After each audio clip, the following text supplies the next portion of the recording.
கர்த்தருடைய பரிசுத்த நாமத்துக்கு மகிமை உண்டாவதாக. கடந்த வாரம் முழுவதும் நம்மை கண்மணி போல காத்த தேவனை நாம் நன்றியோடு ஸ்தோத்திரிப்போம். கடந்த வாரம் முழுவதும் நமது வலது பக்கத்தில் நிழலாக இருந்து எல்லா தீங்குக்கும் விலக்கி காத்த தேவனை நாம் துதிப்போம். கர்த்தர் இது முதல் கொண்டு காப்பார், உன் போக்கையும் வரத்தையும் காப்பார் என்று சொன்ன வாக்கு தத்துவத்தின்படி போன வாரம் முழுவதும் நம்முடைய போக்கையும் வரத்தையும் காத்த தேவனை நாம் துதிப்போம். இந்த நாளை நாம் காணவும், தேவனை ஆராதிக்கவும், தேவனை பாடவும், துதிக்கவும், அவரை தொழுது கொள்ளவும், அவருடைய வார்த்தை கேட்கவும், தேவன் அந்த பெரிய கிருபைக்காக நாம் அவரை நன்றியோடு ஸ்தோத்திரிப்போம். திரும்ப சொல்றார், திரும்ப சொல்றார், நம்ம நிற்பது தேவனுடைய கிருபை. நாம் எல்லாரும் நிர்மூலமாகாதது தேவனுடைய கிருபை. அந்த கிருபைக்காக நாம் ஒவ்வொருத்தரும் தேவ சமூகத்திலே நாம் ஆண்டவருக்கு நன்றி செலுத்த வேண்டும். இருதயத்தின் ஆழத்திலிருந்து அவரை நாம் துதிக்க வேண்டும், ஸ்தோத்திரிக்க வேண்டும், அவருக்கு நம்மை அர்ப்பணிக்க வேண்டும். கர்த்தருடைய பரிசுத்த நாமத்துக்கு ஸ்தோத்திரம். போன வாரம் ஏனோக்கை பற்றி ஆதியாகமம் புஸ்தகம் 5ஆம் அதிகாரம் 18ஆம் வசனம் முதல் 24ஆம் வசனம் வரைக்கும் நாம் தியானித்தோம். ஏனோக்கை பற்றிய முதல் பகுதியை முடித்துவிட்டு இன்றைக்கு நாம் ஏனோக்கை குறித்து 2வது பகுதியை நாம் படிக்கப் போகிறோம். முதல் பகுதியிலே ஏனோக்கு தேவனுக்கு பிரியமானவன் என்ற சாட்சி தேவனால் பெற்றவன்.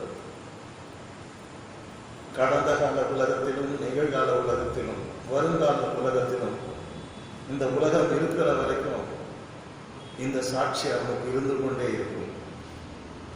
கர்த்தருடைய பரிசுத்த நாமத்துக்கு ஸ்தோத்திரம். ஏனோக்கை குறித்து தேவனுக்கு பிரியமானவன் என்றும், இரண்டாவது அவன் விசுவாசத்திலே வல்லவன் என்றும், தாழ்மையுள்ளவன் என்றும், பரிசுத்த ஜீவியம் செய்தவன் என்றும், தேவனோடு சஞ்சரித்தவன் என்றும், தேவனிடத்திலே நற்சாட்சி பெற்றவன் என்றும், தேவனால் மறுரூபமாக்கப்பட்டவன் என்றும், தேவனுக்கு பயந்து ஜீவித்தவர் என்றும், தேவனால் தெரிந்து கொள்ளப்பட்ட தீர்க்கதரிசி என்றும், பரலோகத்தில் உயிரோடு எடுத்துக் கொள்ளப்பட்டவர் என்றும் அவரை குறித்து போன வாரம் நாம் படித்தோம். இப்பொழுது இந்த 2ஆம் பகுதியில் ஏனோக்கை பற்றிய 2வது காரியம் என்னவென்றால், அவர் விசுவாசத்திலே வல்லவராயிருந்தார். கர்த்தருடைய பரிசுத்த நாமத்துக்கு ஸ்தோத்திரம். உலகம் தோன்றி ஜனங்கள் பெருக ஆரம்பிக்கிறார்கள். ஆனால் ஏனோக்கை பற்றி ஆச்சரியமான ஒரு விஷயத்தை படிக்கிறோம். அவன் அந்த நாட்களிலே விசுவாசத்திலே வல்லவனாயிருந்தான் சொல்லி நாம் படிக்கிறோம். கர்த்தருடைய பரிசுத்த நாமத்துக்கு ஸ்தோத்திரம் உண்டாவதாக. விசுவாசத்திலே வல்லவன், விசுவாசத்திலே வல்லவன் என்ற பெயரை பெற்ற 2 பேர் தான் இருக்காங்க. ஒன்று ஏனோக்கு, 2வது ஆபிரகாம். இவர் 2 பேரை குறித்துதான் விசுவாசத்திலே வல்லவர்கள் என்று பரிசுத்த வேதாகம் தேவனும் சாட்சி கொடுத்திருக்கிறார். இன்றைக்கு நாம் இந்த ஆராதனையிலே தேவனை தொழுது கொள்ள வந்திருக்கிறோம்.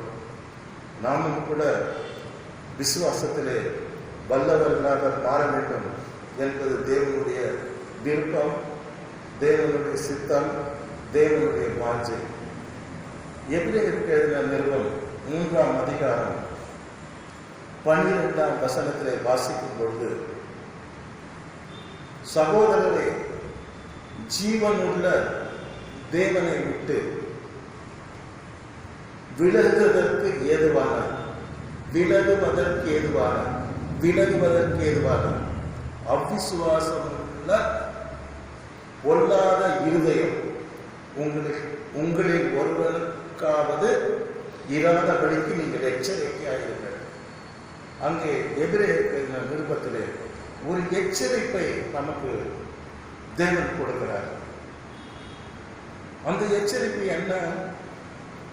தேவனை விட்டு விலகுகிற அவிசுவாசம் உள்ள பொல்லாத இதயம் உங்களில் ஒருவனுக்குள்ள இராதபடிக்கு எச்சரிக்கையாக. இன்றைக்கு அநேக காரியங்களை குறித்து நாம் எச்சரிக்கையாக இருக்கிறோம். உலகத்திலே அநேக காரியங்களை குறித்து உலக மக்கள் எச்சரிக்கப்படுத்தப்படுவதை நாம் பார்க்கின்றோம். ஆனால் பரிசுத்த வேதாகமத்திலே ஜீவனுள்ள தேவனை விட்டு விலகுவதற்கு ஏதுவான அவிசுவாசம் உள்ள பொல்லாத இதயம் உங்களில் ஒருவனுக்குள்ளும் இராதபடிக்கு எச்சரிக்கையாயிருங்கள் என்று ஆண்டவர் சொல்லுகிறார். இன்றைக்கு கடைசி காலத்திலே நாம் ஜீவித்துக் கொண்டிருக்கிறோம்.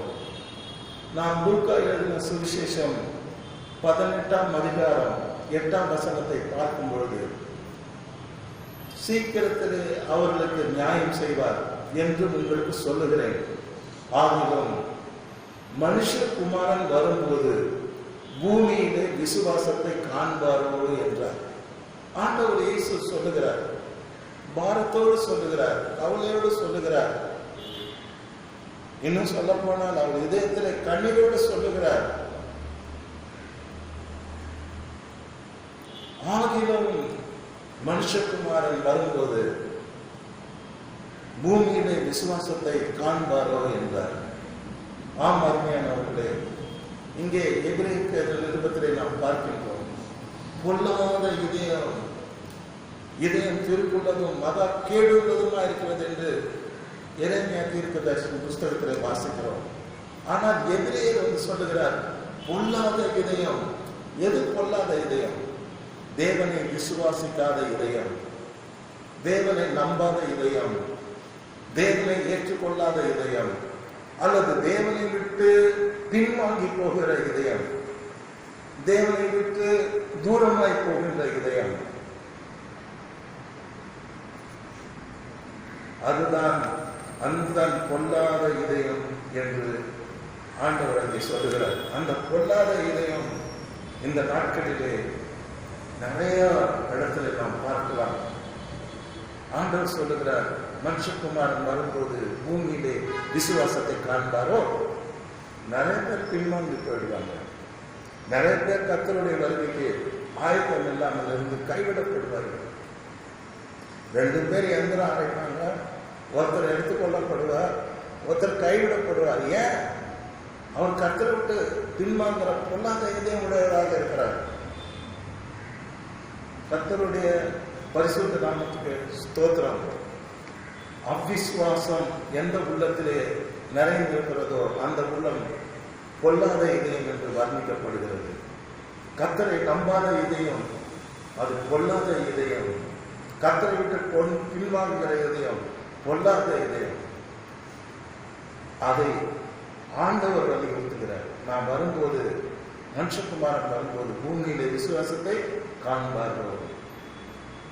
ஆம் அருமையானவர்களே, யோவான் சுவிசேஷம் 8ஆம் அதிகாரம் 24வது வசனத்திலே ஆண்டவர் சொல்வார், நீங்கள் உலகத்திலிருந்து உண்டானவர்கள், நான் வானத்திலிருந்து வந்தவர், உயரத்திலிருந்து வந்தவர் என்று பரிசேயரோடும் வேதப்பாரகரோடும் அவர் உரையாடுவார். அவர்கள் அவரை எதிர்த்து நிற்பார்கள். ஆண்டவர் சொல்வார், நீங்கள் இந்த உலகத்திலிருந்து உண்டானவர்கள், நான் வானத்திலிருந்து இறங்கி வந்த மகன், நான் வானத்திலிருந்து வந்த தேவன் என்று சொல்வார். சொல்லிவிட்டு சொல்வார், ஆகையால் நீங்கள் உங்கள் பாவங்களிலே சாவீர்கள் என்று உங்களுக்கு சொன்னேன். நானே அவர் என்று நீங்கள் விசுவாசியாவிட்டால் உங்கள் பாவங்களில் சாவீர்கள் என்று ஆண்டவர் இயேசு கிறிஸ்து அந்த வேதப்பாரகரை பார்த்து, பரிசேயரை பார்த்து, தன்னை அவிசுவாசித்த மக்களை பார்த்து அவர் சொன்னார், நீங்கள் உங்கள் பாவங்களில் சாவீர்கள். If you don't believe that I am the son of God, நான் தேவனுடைய அவதாரம், தேவனுடைய தற்சுரூபம் என்பதை நீங்கள் விசுவாசியாவிட்டார் உங்களுக்கு விமோசனமே கிடையாது, நீங்கள் உங்கள் பாவங்களிலே சாவீர்கள் என்று சொன்னார். 2 முறை சொல்லுவார். நீங்கள் உங்கள் பாவங்களிலே சாவீர்கள் என்று சொன்னார். இன்னைக்கு பாவம் நம்மை கொல்லும், பாவம் நம்மை நரகத்திலே தள்ளும். துன்மார்க்கனுக்கு சமாதானம் இல்லை என்று கர்த்தர் சொல்லுகிறார். பாவம் நமக்கு வேதனையை கொடுக்கும், பாவம் நம்மை குழப்பத்திலே வைக்கும். ஆகவே பாவத்திலிருந்து ரட்சகராக மீட்பராக வந்த இயேசுவை அவர்கள் அறியாதவர்களாக, ஏற்றுக்கொள்ளாதவர்களாக, அவரை எதிர்த்து நிற்கிறவர்களாக அவர்கள் நின்றபடியால் அவர்களை பார்த்து சொன்னார், நீங்கள் உங்கள் பாவங்களில் சாவீர்கள் என்று உங்கள் சொன்னேன். நானே அவர் மேசையா, தேவகுமாரன், தேவனுடைய தற்செல்வம் என்று நீங்கள் விசுவாசியாவிட்டால் உங்களுக்கு விமோசனமே கிடையாது, உங்கள் பாவங்களிலே நீங்கள் சாவீர்கள் என்றார். நான் ஆண்டவர் எவ்வளவு கடுமையா பேசுறாரு. ஆண்டவர் மாத்திரமே உலக ரட்சகர், ஆண்டவர் மாத்திரமே வியாதி வைத்தியர், ஆண்டவர் மாத்திரமே அபிஷேக நாதர், ஆண்டவர் மாத்திரமே மோட்சத்தின் வாசல், ஆண்டவர் மாத்திரமே தேவனை காண ஒரே வழி, இயேசு கிறிஸ்து மாத்திரமே பரலோகம் செல்வதற்கு ஒரே வழி, இயேசு கிறிஸ்து மாத்திரமே தேவனை அடைய ஒரே வழி. ஆகவே அந்த வழியை நீங்கள் விட்டுட்டீங்கன்னா உங்கள் பாவங்களிலே நீங்கள் சாவீர்கள் என்று ஆண்டவர் அவர்களோடு கடுமையாக பேசுவதை நாம் பார்க்கின்றோம். இந்த நிகழ்ச்சியை யோவான் அதிகாரம் 8ஆம் வசனம் 8ஆம் அதிகாரம் 24வது வசனத்திலே படிக்கலாம். கர்த்தருக்கு ஸ்தோத்திரம். விசுவாசத்தின் அவசியத்தை நாம் பரிசுத்த வேதாகமத்திலே படிக்கின்றோம். விசுவாசமானது என்ன? நம்பப்படுகிறவைகளின் உறுதியும் காணப்படாதவைகளின் நிச்சயமாயிருக்கிறது.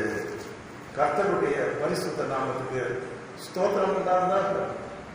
நாம் தேவனுடைய விசுவாசத்தை பார்க்கின்றோம். தேவனுடைய விசுவாசம் எப்படி இருக்கிறது? ஒன்றும் இல்லாமல் இருந்து அவர் இந்த உலகங்களை உண்டாக்குகிறார். ஒண்ணுமே இல்லை, ஜஸ்ட் ஒரு சத்தம் வருகிறது, there shall be light, there was light. ஆமாவா இல்லையா? வெளிச்சம் காணப்படுவது, உண்டாக கடவுதுன்னு சொல்வார். உடனே வெளிச்சம் உண்டாயிற்று. வெட்டாந்தரை காணப்படுவது என்று சொல்வார்.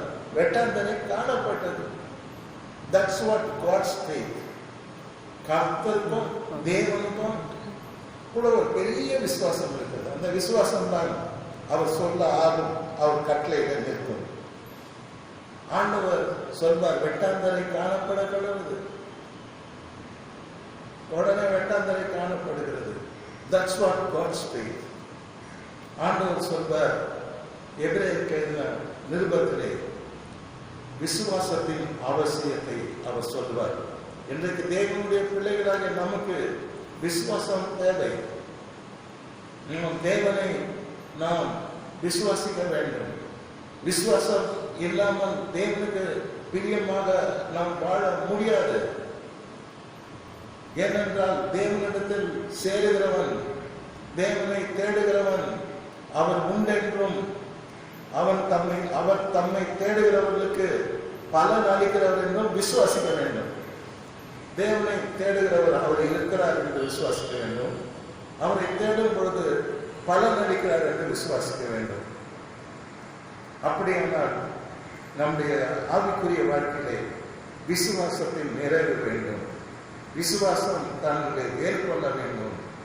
விசுவாசத்திலே நாம் பலப்படுத்தப்பட வேண்டும் என்பது கொஞ்சம் கூட சந்தேகமே இல்லை.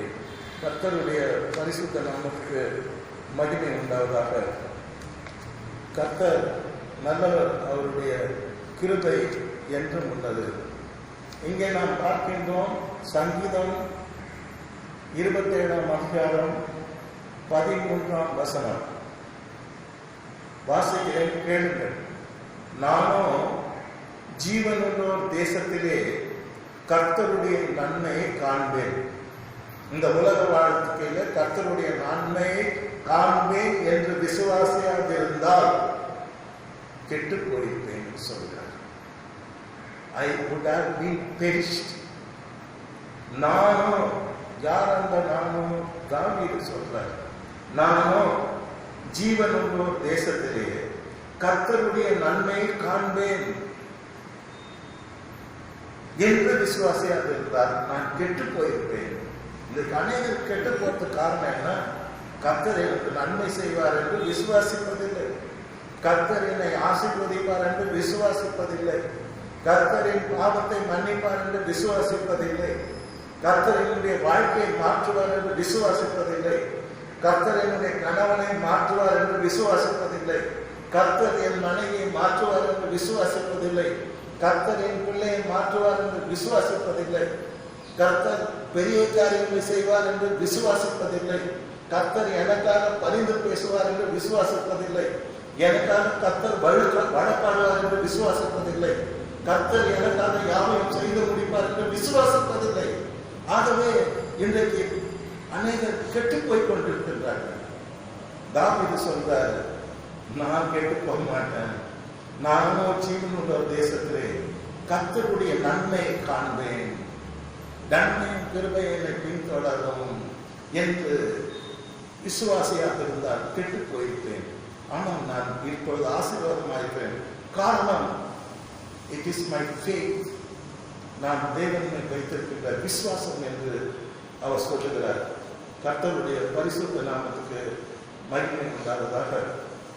சங்கீதம் 116 10 தாவீது சொல்வார், விசுவாசித்தேன் ஆகையால் பேசுகிறேன், நான் மிகுதியும் வருத்தப்பட்டேன் என்று சொல்லுகிறார். என்னுடைய வாழ்க்கையிலே நான் ரொம்ப வருத்தப்பட்டேன்.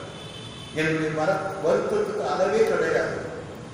வருத்தங்கள் என்னை சூழ்ந்து கொண்டது, துன்பங்கள் என்னை சூழ்ந்து கொண்டது, போராட்டங்கள் என்னை சூழ்ந்து கொண்டது, யுத்தங்கள் என்னை சூழ்ந்து கொண்டது.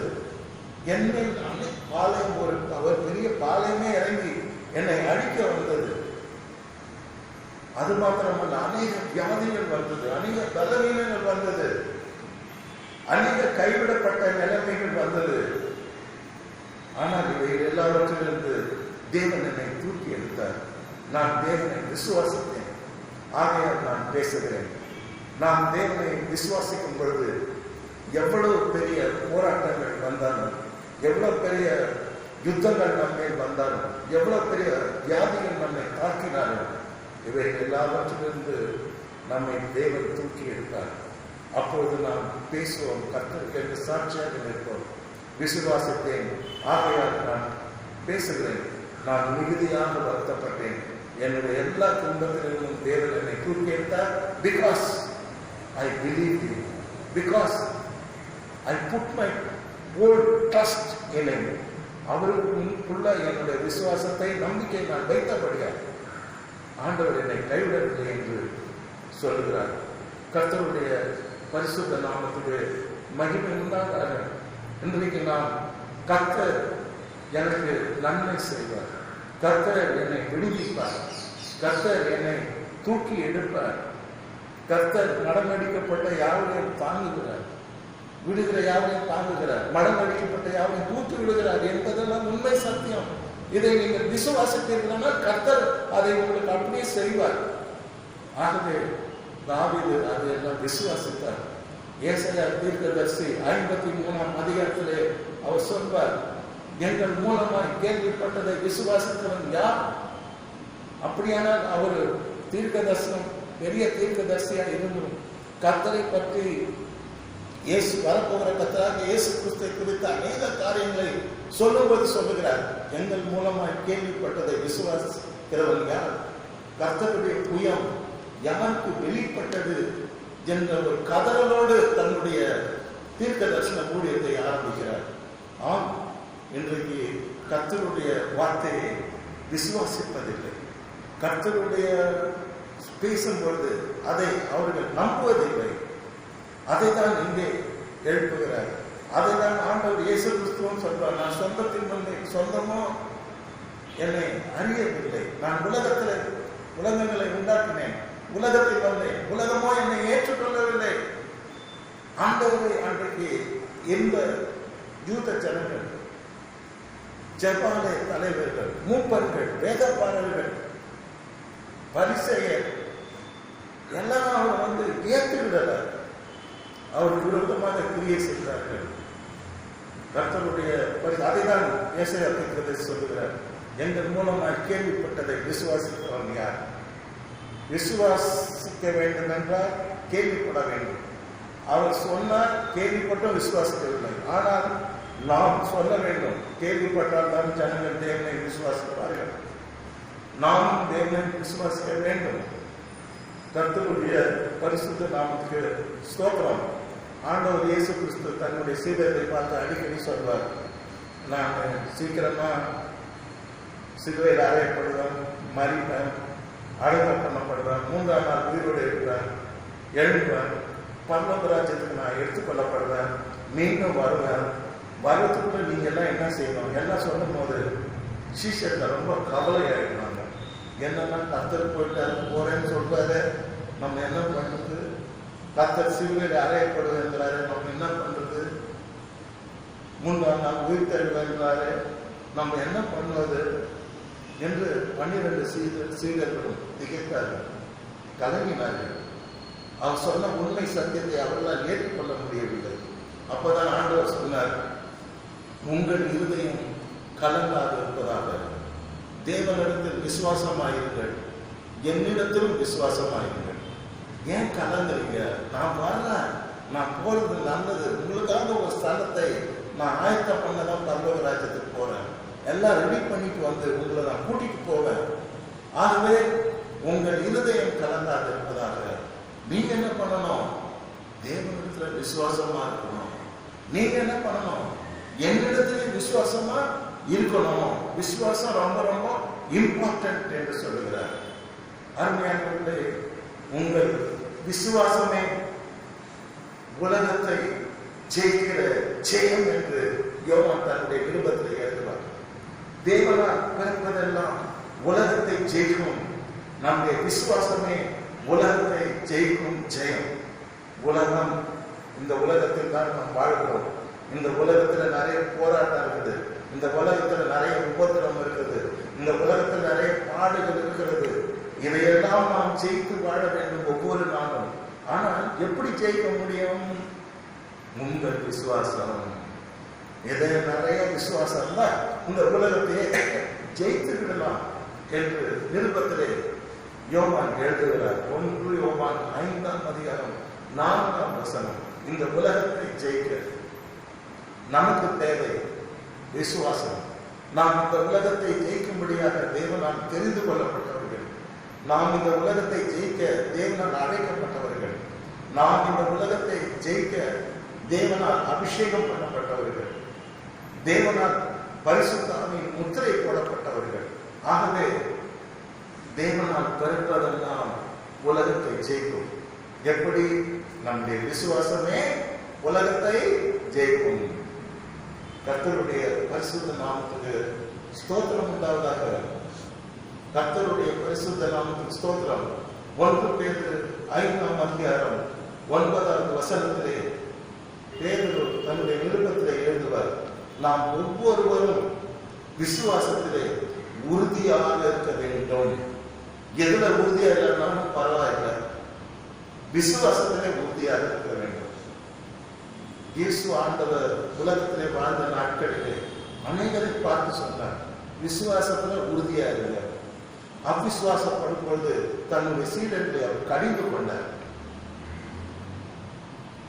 அநேகரை அவர் கடிந்து கொண்டார். விசுவாசம் உள்ள மக்களை அவர் ஆசீர்வதித்தார், குணமாக்கினார் என்றெல்லாம் நாம் பார்க்கின்றோம். இங்க நாம் பார்க்கும் பொழுது பேதுரு எழுதுகிறார். 1 பேதுரு 5ஆம் அதிகாரம் 9ஆவது வசனத்திலே சொல்கிறார், விசுவாசத்திலே உறுதியாக இருந்து சாத்தானை நீங்கள் எதிர்த்து நிற்க. உலகத்தில் உள்ள உங்கள் சகோதரத்திலே அப்படிப்பட்ட பாடுகள் நிறைவேறி வருகின்றது என்று அறிந்திருக்கிறீர்களே என்று சொல்லுகிறார். இந்த உலகத்திலே தேவனுடைய பிள்ளைகளாக நமக்கு பாடுகள் உண்டு என்று சொல்லுகிறார். மீண்டும் சாத்தானுடைய போராட்டங்கள் உண்டு, சாத்தானுடைய உபத்திரவங்கள் உண்டு, சாத்தானுடைய எதிர்ப்பு உண்டு. ஆனால் நீங்கள் தெளிந்த புத்தியாக இருங்கள், விழித்திருங்கள். ஒன்றுகள் கவலைப்படாதீங்க. உங்க கவலையெல்லாம் இயேசு ஆண்டவர் வைத்து விடுங்க. உங்கள் விசுவாசத்திலே நீங்கள் உறுதியாயிருங்கள். விசுவாசத்திலே நீங்கள் உறுதியாயிருந்தால் எல்லாவற்றையும் நீங்கள் ஜெயிப்பீர்கள். இன்றைக்கு தேவனுடைய பிள்ளைகளாகிய நாம் விசுவாசத்திலே உறுதியாக இருக்கிறோமா? விசுவாசத்திலே நாம் உறுதியாக இருக்கிறோமானால் சாத்தானை நாம் ஜெயிப்போம். நம்முடைய பாடுகளை ஜெயிப்போம், உபத்திரங்களை ஜெயிப்போம், கண்களை ஜெயிப்போம், புலங்களை ஜெயிப்போம், நம் எதிரிகளை ஜெயிப்போம். கர்த்தரின் சத்துருக்களுக்கு முன்பதாக என் தலையை என்னை அபிஷேகம் பண்ணுகிறார் என்று சொல்லுவோம். என் பாத்திரம் நிரம்பி வழிகிறது என்று சொல்லுவோம். ஆகவே இன்றைக்கு தேவனுடைய பிள்ளைகளாக நமக்கு விசுவாசத்திலே உறுதி வேண்டும் என்று சொன்னார். மிக கர்த்தருடைய பரிசுத்த நாமத்துக்கு ஸ்தோத்திரம் உண்டாதாக. ஆண்டவர் இயேசு கிறிஸ்து சொன்னார், யோவான் எழுதின சுவிசேஷம் 14ஆம் அதிகாரம் 12ஆம் வசனத்திலே, மெய்யாகவே மெய்யாகவே நான் உங்களுக்கு சொல்லுகிறேன், மெய்யாகவே மெய்யாகவே நான் உங்களுக்கு சொல்லுகிறேன், நான் என் பிதாவினிடத்திற்கு போகிறபடியினால், நான் என் பிதாவினிடத்திற்கு போகிறபடியினால் என்னை விசுவாசிக்கிறவன் நான் செய்கிற கிரியைகளை தானும் செய்வான், இவைகளை பார்க்கணும் பெரிய கிரியைகளை செய்வான். இதை படிக்கும்போது கொஞ்சம் பயமா தான் இருக்கு. எனக்கு செய்ய முடியுமான்னு யோசிக்க தோணுது. ஆனா ஆண்டவர் வாக்கு கொடுக்கின்றார், என்னை விசுவாசிக்கிறவன், either believer unto me, என்னை விசுவாசிக்கிறவன் நான் செய்கிற கிரியைகள். ஆண்டவர் எப்படி இந்த உலகத்தில் கிரியை செய்தார்? நான் செய்த கிரியைகளை தானும் செய்வான், என்னை விட பெரிய கிரியைகளை கூட செய்வான் என்று சொன்னார். ஆனால் அதற்கு அதற்கு அவனுக்கு தேவையான ஊன்றுகோல் என்ன? கர்த்தரை விசுவாசிக்கணும். கர்த்தர் மேல் பயங்கரமான ஒரு பெரிய விசுவாசம் நாம் வைத்திருப்போம். அவர் செய்த கிரியைகளை நாமும் செய்வோம். எப்பேற்பட்ட மலையும் நாம் அசைக்க முடியும் விசுவாசத்தினால் என்று ஆண்டவர் சொல்லிக் கொடுத்தார். அதை நாம் மறந்து போகக்கூடாது. கர்த்தருடைய பரிசுத்த நாமத்துக்கு மகிமை உண்டாவதாக. கர்த்தருக்கு ஸ்தோத்திரம் உண்டாவதாக. பிரியமான தேவனுடைய பிள்ளைகளே, நாம் பார்க்கிறோம். நான் ஏற்கனவே சொன்னேன், அடுத்து இந்த விசுவாசத்திலே வல்லவர் யார் என்றால் ஆபிரகாம் என்று சொன்னேன். ஆபிரகாம் விசுவாசத்திலே வல்லவராய் இருந்தார். ஆபிரகாம் விசுவாசத்திலே அவரை போல வல்லவர் யாரும் இருக்க முடியாது. ஏனோக்கு விசுவாசத்தில் வல்லவர் உண்மைதான். அதே மாதிரிதான் ஆபிரகாமும் விசுவாசத்திலே வல்லவர். ஆண்டவர் சொல்வார், உன்னுடைய ஏக சுதன், ஏக புத்திரன், நேசகுமாரன் நேரிபா மலையில வந்து நீ அவனை தகன பலிக்கணும் அப்படிங்கிறார். சரின்னு சொல்லிட்டு அவன் விசுவாசத்தோட போவான் பலி கொடுக்கறதுக்கு. போகும்போது மழை வந்துடும். கூட வேலைக்காரங்கெல்லாம் வந்திருப்பாங்க. எல்லா சுமையை தூக்கிட்டு பலிக்கு தேவையான எல்லா ஆர்டிகல்ஸையும் கொண்டு வருவாங்க. கூட எல்லாத்தையும் எடுத்துட்டு வந்த பிற்பாடு ஆபிரகாம் சொல்வார், நீங்க எல்லாம் கீழே இருந்த, நானும் என் பிள்ளையாண்டானோம், என் பிள்ளைய போய் மேரி மலை உச்சியில பலி கொடுத்துட்டு ஆராதனை பண்ணிட்டு தொழுதுகிட்டு திரும்பி நாங்க என்ன பண்ணுவோம், வருவோங்கிறார். கேட்டீங்களா? ஆதியாகமம் 22:5. அப்பொழுது ஆபிரகாம் தன் வேலைக்காரரை நோக்கி, நீங்கள் கழுதையை நிறுத்தி இங்கே காத்திருங்கள், மலைக்கு கீழே காத்திருங்கள், நானும் பிள்ளையாண்டானும் அவ்விடம் மட்டும் போய் தொழுது கொண்டு தேவனுக்கு ஆராதனை செலுத்திவிட்டு தகன பலி செலுத்திவிட்டு உங்களிடத்தில் திரும்பி வருவோம். புளூரல் சொல்றார். நானும் என் குமாரனும் திரும்பி வருவோம்.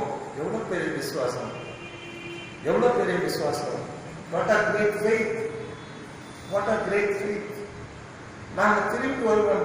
ஆக்சுவலி பார்த்தீங்கன்னா தகன பலினா என்னன்னா, அவர் குமாரனும் துண்டை வெட்டி கட்டையெல்லாம் அடுக்கி கொடுத்தி அப்படி எரிக்கணும். அதான் தகன பலி. ஆனா இவர் என்ன சொல்றாரு, நாங்க திரும்பி வருவோம் அப்படிங்கிறாரு. அப்ப இது என்ன விசுவாசம், எவ்வளவு பெரிய விசுவாசம் பாருங்க.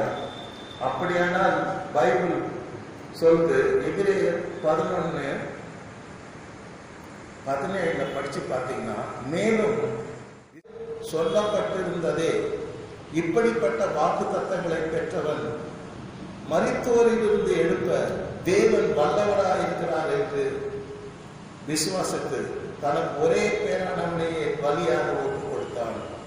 மரித்தோரிலிருந்து அவனை பாவனையாக திரும்பவும் பெற்றுக்கொண்டான் என்று பார்க்கின்றோம். அப்போ நாங்க போயிட்டு பலியிட்டு திரும்பி வருவோம் வேலைக்காரர்கள் சொன்னதனுடைய விசுவாசம் என்னன்னா, ஒரு சமயம் தகன பலியிட்ட பிற்பாடு அவன் தகனித்து சாம்பலாய் போய்விட்ட பிற்பாடு கூட தேவன் அவனை மறுபடியும் உயிர்ப்பித்து எனக்கு கொடுப்பார். ஏன்னா அவன் மூலமா இந்த சந்ததி ஆசீர்வதிக்கப்படும். இயேசு கிறிஸ்துவ சந்ததி வருவார் ஆண்டவர் சொல்லியிருக்காரு.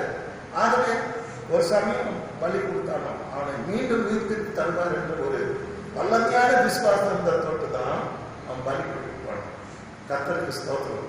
வாழ்க்கை கேட்கும், எங்கப்பா எல்லாம் இருக்குது, விறகட்டை இருக்குது, தீ இருக்குது, எல்லாம் இருக்குது, ஆட்டுக்கடா இல்லையா? கர்த்தர் பார்த்துக்கிடுவார். உண்மையிலே கர்த்தர் பார்த்துக்கிட்டார். 2 பேரும் சொன்னபடியே திரும்பி மலை கீழே வந்து தன்னுடைய வேலைக்காரரை சந்திக்கின்ற காட்சியை நாம் பார்க்கின்றோம். திரும்பி வருவோம் என்றார். நம்ம விசுவாசம் எப்படி இருக்குது? நிறைய பேர் நான் செத்து போயிடுவேன், நான் வீந்து போடுவேன், நான் தூக்கு போட்டுக்கணும், நிறைய பேர் சொல்றாங்க. இப்போ கேட்டா டிப்ரெஷன் என்றான். இப்போ ஒரு புது லாங்குவேஜ் கத்துக்கினாங்க, டிப்ரெஷன் ஆயிடுச்சு. கர்த்தரை விசுவாசிப்பார். உன் டிப்ரெஷன் கர்த்தர் உன்னை வெளியே கொண்டு வருவார். உன்னுடைய ஃப்ரஸ்ட்ரேஷன் கர்த்தர் உன்னை வெளியே கொண்டு வருவார். மரணத்தை நோக்கி போடுகிற உன்னை ஜீவனுக்குள்ள தேவன் கொண்டு வருவார். உன் வாழ்க்கையை முழுவதையும் மாற்றி கொள்கிறார். What is your faith? What is your belief in God? How you are trusting God? Abraham பாருங்க, நாங்கள் திரும்பி வருவோம், ஊரில் நானும் என் பையனும் போறோம், திரும்பி வருவோம். அப்பன்னா கர்த்தர் மறுபடியும் அவனை உயிர்ப்பித்து கொடுக்க வல்லவராயிருக்கிறார் என்று விசுவாசத்தான். கர்த்தருடைய பரிசுத்த நாமத்துக்கு மகிமை உண்டாவதாக. அதே மாதிரி அவன் ஏறக்குறைய 100 வயதான போது தன்னுடைய சரீரம் செத்து போனதையும் சாராளுடைய கர்ப்பம் செத்து போனதையும் எண்ணாதிருந்தான். அவன் விசுவாசத்தில் பலவீனமா இருக்கவில்லை. சரீரத்துல பலவீனமா இருக்கார். 100 வயசுனா எவ்வளவு பலவீனமா இருப்பார், எவ்வளவு தாத்தாவா இருப்பார். ஏறக்குறைய 100 வயதான போது தன்னுடைய சரீரம் செத்து போச்சுங்கிறார். அன்னைக்கே அவங்களுக்கு சயின்ஸ் தெரிஞ்சிருக்குது. நான் 100 வயசு, என் சரீரம் கொஞ்சம் கொஞ்சமா செத்துட்டு வருது. இவர் டோட்டலாவே செத்து போச்சுங்கிறாரு. எந்த உணர்வும் எனக்கு இப்ப இல்லை. செத்து போன சரீரம். சாராளை குறித்து அவர் பேசும்போது சொல்றாரு, சாராளுடைய கர்ப்பம் செத்து போச்சுன்னு சொல்றாரு. அப்ப சாராள் சொல்வார், ஸ்திரீகளுக்கு உண்டான வழிபாடு நின்று போச்சு, நான் கிளம்பி ஆயிட்டேன், என் கர்ப்பம் செத்து போச்சு. ஆபிரகாமுக்கு சரீரம் செத்து போச்சுங்கிறாரு, சாராளுக்கு கர்ப்பம் செத்து போச்சுங்கிறாரு. ஆனா ஆபிரகாம் மாத்திரம் கர்த்தர் சொன்னதை நிறைவேற்ற வல்லவராக இருக்கிறார் என்று சொல்லி தன் சரீரம் செத்து போனதையும் சாராளுடைய கர்ப்பம் செத்து போனதையும் அவன் எண்ணாதிருந்தான். அவன் தன்னுடைய செத்து போன சரீரத்தை பார்க்கல. தன் மனைவியின் கர்ப்பம் செத்து போன கர்ப்பம் என்பதை, எந்த உணர்வு இல்லாத கர்ப்பம் என்பதை அவன் எண்ணவில்லை. அவன் விசுவாசத்திலே வல்லவனாய் இருந்தான். தேவன் சொன்னதை நிறைவேற்ற வல்லவராயிருக்கிறார் என்ற அந்த விசுவாசத்திலே இருந்தான். கர்த்தருடைய பரிசுத்த நாமத்துக்கு ஸ்தோத்திரம் உண்டாவதாக.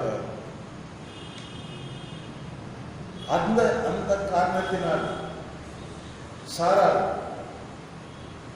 நான் கிளம்பி எனக்கு இன்பம் உண்டாகணுமோ, என் கர்ப்பம் செத்து போச்சுன்னு சொன்ன அவன் கர்ப்பம் தரிக்க பலன் அடைந்தார். எந்த கர்ப்பம் செத்து போச்சோ அதே கர்ப்பத்துக்கு தேவன் பலன் கொடுத்தார். கர்ப்பம் தரிக்க பலன் அடைந்தார். வயது சென்றவர்களாயிருந்தும் பிள்ளையை பெற்றார். கர்த்தருடைய பரிசுத்த நாமத்துக்கு மகிமை உண்டாவதாக. இவர்களெல்லாம் பரமதேசத்தை நாடினார்கள். பரலோக ராஜ்யத்தை குறித்த தரிசனம் உடையவர்களாக இருந்தார்கள். மேலும் விசுவாசத்தினாலே புறஜாதிகளை நீதிமான்கள் ஆக்குகிறார் என்று வேதம் முன்னதாக ஆக்கிறார் என்று வேதம் முன்னாக கண்டு உனக்குள் சகல ஜாதிகளும் ஆசீர்வதிக்கப்படும் என்று ஆபிரகாமுக்கு சுவிசேஷமாய் அறிவித்து அந்தபடி விசுவாச மார்க்கத்தால் விசுவாசம் உள்ள ஆபிரகாமுடைய ஆசீர்வதிக்கப்படுகிறார்கள். அவனுடைய சந்ததியாகவும் இருக்கிறார்கள். கர்த்தருடைய பரிசுத்த நாமத்துக்கு ஸ்தோத்திரம் உண்டாவதாக. ஆபிரகாம் தேவனை விசுவாசித்தால் அது அவனுக்கு நீதியாக எண்ணப்பட்டது. விசுவாச மார்க்கத்தால் யாரும் ஆபிரகாமுடைய பிள்ளைகளாக இருக்கிறார்கள். விசுவாச மார்க்கத்தால் விசுவாசம் உள்ள ஆபிரகாமோடு ஆசீர்வதிக்கப்படுகிறார்கள். கர்த்தருடைய பரிசுத்த நாமத்துக்கு ஸ்தோத்திரம். அருமையானவர்களே, தேவன் அவனை அழைக்கும் பொழுது அந்த அழைப்புக்கு கீழ்ப்படிந்தான். போகிற இடம் என்னதென்று தெரியாது. ஆனாலும் அவன் கீழ்ப்படிந்து ஆண்டவரை பின்பற்றி அவன் சென்றபடியார் முற்றிலும் அவன் தேவனால் ஆசீர்வதிக்கப்படுகிறதையும் நீதிமானாக்கப்படுகிறதையும் நாம் பார்க்கின்றோம்.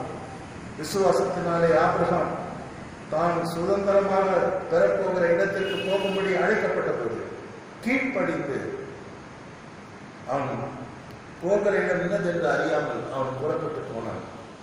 அந்த விசுவாசம் அங்கே அவன் பெரிய ஆசீர்வாதத்தை கொண்டு வருகிறது.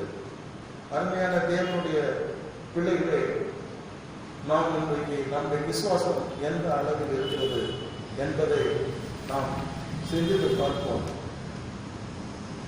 கர்த்தர் இன்றைக்கு நம்முடைய வாழ்க்கையிலே, நம்முடைய குடும்பத்திலே, நம்முடைய திருச்சபையிலே பெரிய காரியங்களை செய்வதற்கு அவர் நம்மிடத்திலே எதிர்பார்ப்பது விசுவாசம்தான். Where there is faith, there is God. Where there is faith, there is miracle. Where there is faith, there is healing. Where there is faith, there is salvation. Where there is faith, there is revival. எங்கே விசுவாசம் இருக்கிறதோ அங்கே தேவன் இருக்கிறார். எங்கே விசுவாசம் இருக்கிறதோ அங்கே அற்புதங்கள் நடக்கிறது. எங்கே விசுவாசம் இருக்கிறதோ அங்கே ஹீலிங்ஸ், சுகமாக்கப்படுதல் நடக்கிறது.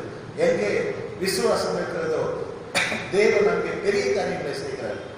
இன்றைக்கு நமக்கு தேவை விசுவாசம். விசுவாசத்தினால் நிறைந்தவனாக, விசுவாசத்திலே வல்லவனாக ஆபிரகாம் இருந்தான். தன் சரீரம் செத்து போனதையும் சாராளுடைய கர்ப்பம் செத்து போனதையும் அவன் எண்ணாமல் இருந்தான். அதெல்லாம் பார்க்கல. நாம பலவீனமான காரியங்களே பார்க்கிறோம், பலமுள்ள தேவனை நாம பார்க்கறது இல்லை. என் தேவன் வல்லவர். அவர் தேவனால் கூடாத காரியம் ஒன்றுமில்லை. அந்த வல்லமையை நாம் பார்க்காமல் நம்முடைய பலவீனங்களே பார்க்கின்றோம். ஆபிரகாமுக்கு உயர்ந்த குணம், தன்னுடைய சரீரம் செத்து போச்சு, சாருடைய கர்ப்பம் செத்து போச்சு, எந்த குணமும் இல்லை அப்படிங்கிறத எண்ணாமல் அவருடைய வாக்கு தத்தத்தை அவர் விசுவாசித்தார். அப்படியே நாம் விசுவாசிப்போம், தேவனுடைய ஆசீர்வாதத்தை நாம் பெற்றுக்கொள்வோம். ஆண்டவர் வரும்போது விசுவாசத்தை காண்பவரோ என்று அவர் சொல்லியிருக்கிறார். ஆகவே நாம் விசுவாசத்திலே வேறுபடுவோம், உறுதிப்படுவோம். நம்முடைய வாழ்க்கையில் வருகிற எல்லாவற்றுக்காக தேவனை விசுவாசித்து எல்லா அலைகளையும் நாம் மேற்கொண்டு நாம் இந்த உலக வாழ்க்கையை தொடர்வோம். கர்த்தர் தாமே உங்கள் அனைவரையும் ஆசீர்வதிப்பதாக. ஆமென். ஜெபம். அன்பின் ஆண்டவரே, எனக்குடைய இரண்டாவது குணம் சுவாபம், விசுவாசத்திலே வல்லவர். அப்படியே ஆபிரகாமும் விசுவாசத்திலே வல்லவர். ஆண்டவரே, நீ வரும்போது விசுவாசத்தை மனுஷன் காண்பார். தேவனை அவ்விசுவாசிக்கிற பொல்லாத இதயம் இன்னைக்கு உலகமோ இருக்க சுவாமி. அந்த பொல்லாத இதயம்தான் இன்றைக்கு விசுவாசிக்கணும். விசுவாசித்து உங்களுடைய லட்சியத்தை பெற்றுக்கொள்ளணும். உங்களுடைய பிள்ளைகளாக மாறணும். ஆபிரகாமை போல தேவனுடைய பிள்ளைகள் தன்னுடைய பலவீனத்தை பார்க்காம தேவனுடைய வல்லமை, தேவனுடைய வாக்குத்தத்தங்களை நோக்கி பார்க்க கிருபையார்.